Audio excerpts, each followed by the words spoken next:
8:39 back here on Breakfast Television. It is Tuesday. Dave Norona joining us once again. Before we were talking about the best trails to go on in terms of hiking.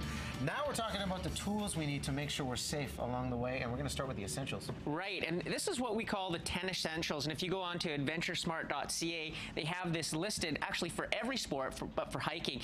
And these are things we want to carry in our pack that we hope we don't need, but they're things that if we get lost or we get injured or we have to spend extra time out, we're going to be happy we have these things. And these are things like a headlamp, extra food, a first aid kit, a whistle, of course, to blow for help.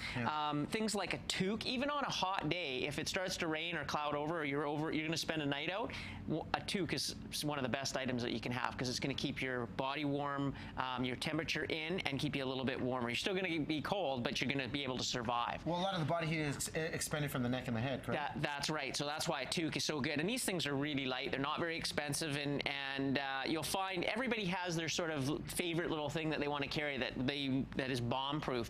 And the last thing that we'll show you is something like a space blanket or a space bag that you can literally crawl right into. And like in some of the big adventure races, I've slept in some of these things.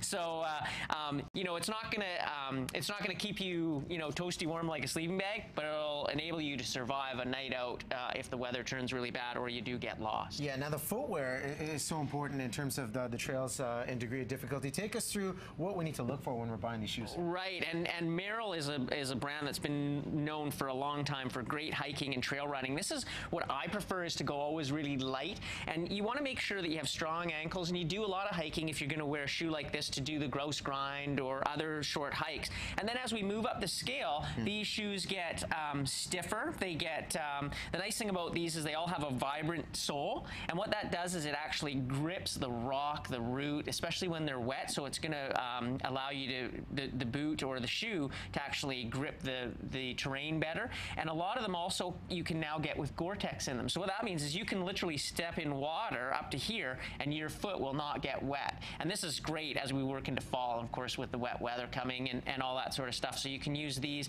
in the winter, in the summer going through creeks, and also in the fall when it's raining out. And that's the difference as we move up the scale here to this full-on hiking boot is something like we'd use if we were going to go to Manning Park for a couple of days, because we're with a heavy pack. We need more ankle support. We need a beefier shank in the sole, so it's stiffer. And these are quite firm compared to the basic runners. Yeah, these are ideal for a long distance hike that anyone's going to do. And then this other sort of section that we brought in are the women's footwear, which is equally the same as all the men's, but just in different colors, a little bit lightweight, and built more for a woman's last in their foot and things that they need. Yeah, we only have a couple seconds left, so quickly, can you touch on the importance of layering and the backpack we need if we're going on a hike? Right, and this is just technical clothing. This is from Mountain Hardwear. It's a light tech tee, so it wicks moisture away from us.